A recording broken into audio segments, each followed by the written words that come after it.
If you look at the games industry closely nowadays, you'll notice the trends it tends to settle into.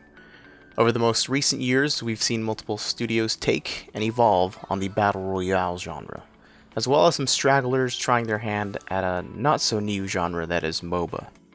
Looking at games even closer, I believe we can somewhat understand what the next big trend will entail. But to do that, we need to look at where we've been and where we are now.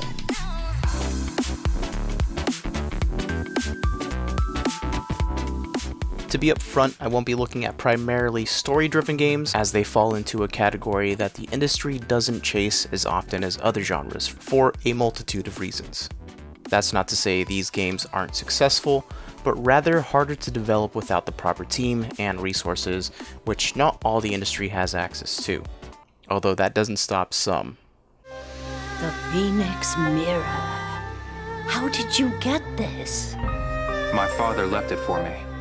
It's what brought me to this village. While Battle Royale games have taken over the multiplayer world, it would also be close-minded of me to believe that is all gamers care about these days. But it's kind of hard not to. I mean, look at the top games on Twitch. It's riddled with BR, MOBA game... What? Minecraft is still at the top? How many years has it been? 10 years? Jeez, you'd think that game was deader than a dinosaur in gamer years. I mean, just look at the graphics. Ugh.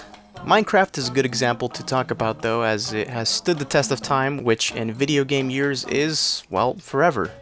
All that has been through community created content, servers, and developer support. I mean, you can literally buy the game on any device. PC, Xbox, PlayStation, fucking little sister's easy bake oven. I'm pretty sure I and many others have probably even bought multiple copies of the damn game just so we could play it with friends on other platforms.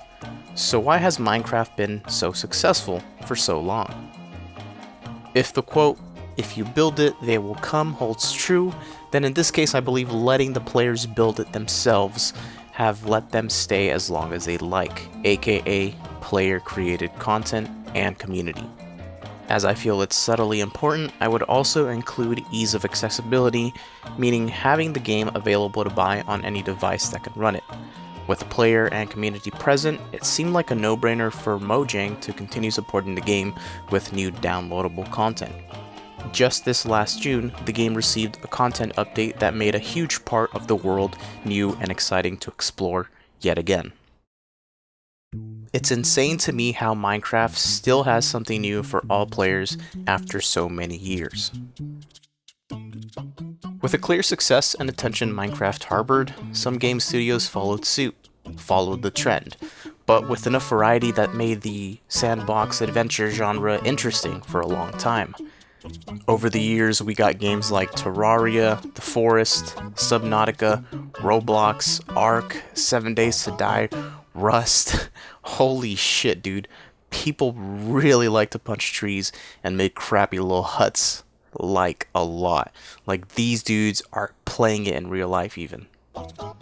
So, in a sea of Battle Royale and MOBA games that are currently trending, Minecraft sticks out like a sore, block-looking thumb, but ultimately makes sense. On top of that, Minecraft seems to be the outlier of a genre not so much trending anymore, yet still sitting at the top.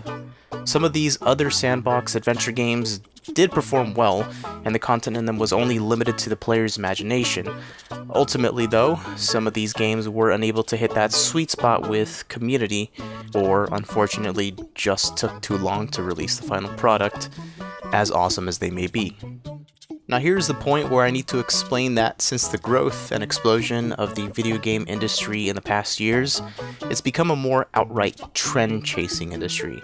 Now I'm not saying all the industry has become this, but if you're trying to make money from games and you're a AAA studio, you tend to go where the players are. And where are all the gamer dudes and dads and their doodads? That's right, baby, looter shooters. You got oh wait, no, I read that wrong. Battle Royales and MOBAs. So, where the before trend is the sandbox adventure game of Minecraft, the now trend would be BR/MOBA games, with MOBAs seemingly on the end of its trend, similarly to Minecraft. While looking at this trend, we can also identify that there are outliers, games that evolve on a trending genre, or games that chase a unique enough vision that sets it apart from the rest. That unique vision is what I believe makes a trend. Knowing this trend, we can draw similar conclusions as to why games like League of Legends and Fortnite brought huge success for their genre, respectively. Past their unique vision of the genre, each game was easily, if not more accessible due to being free to play.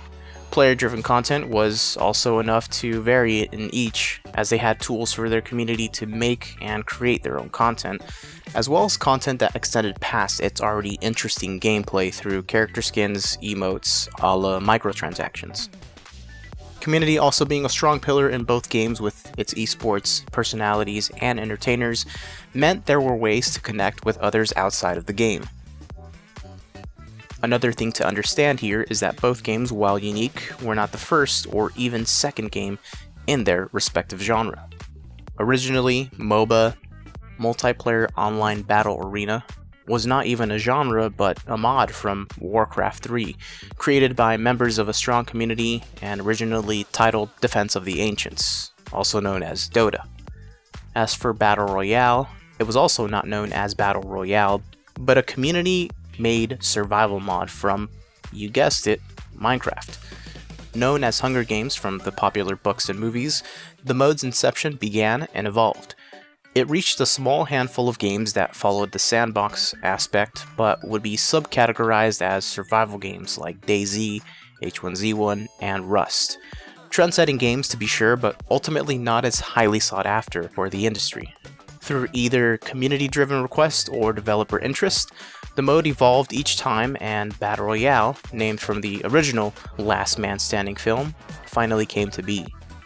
The truth here lies somewhere in the middle. Most games that had unique gameplay and a huge influence were not the first of their kind, but more often an iteration of that refined one or more aspects of a genre. Even Minecraft was inspired from someone else's idea for a game. Like others claim, everything these days is a copy of a copy. At this point, I find myself having to continuously recognize Minecraft as not only a game, but this entity that has surpassed what anyone could have imagined it would ever be. Its influence is felt and seen in games being built and published to this day, but maybe that's what identifies an up-and-coming trend. Maybe I should even change the title of the video from the next big trend in video games to the deep hidden truth about Minecraft. Maybe I would get more clicks and likes that way. Maybe not. So, to sum it all up, we can see that to begin a trend, you must have a game with a unique vision that not only evolves, but enhances the gameplay. Something that attracts the eye and something that keeps players engaged. But again, gameplay is not enough. Your game must have tools for the players to help them create their own content and provide others with a different experience. That's player-created content. Your game must have a reason for players to talk, interact, and play together to share and showcase what they've made or even just experienced. That's community. Your game must not limit who they play with, whether it be through differing platforms or cost of entry, ease of accessibility. The more your world offers and the more robust your tools given to the players are, the more willing the players will be to stay, create, share, and play. And that comes from developer support. Easier said than done, right? So, what if your game has a few of these key aspects, but not all? Let's take a look at another game. One that has been available for many years and released for multiple platforms, GTA 5.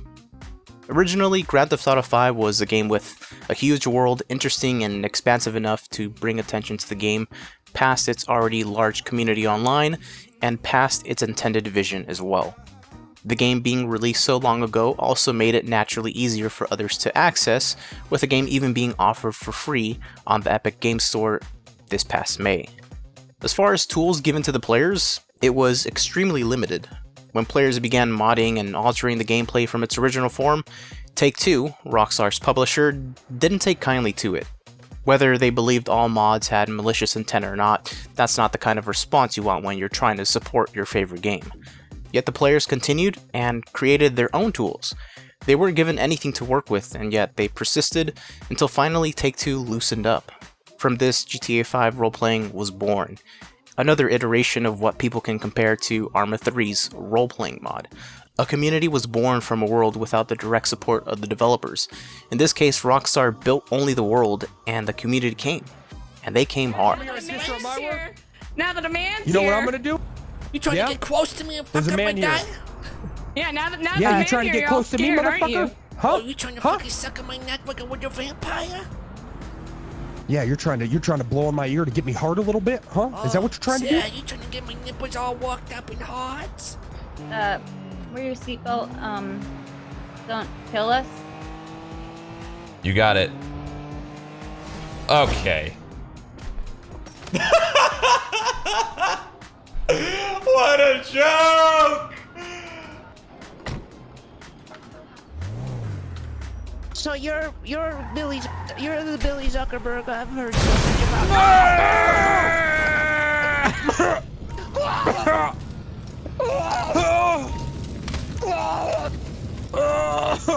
It goes to show you, players are willing to go above and beyond if your game carries enough potential.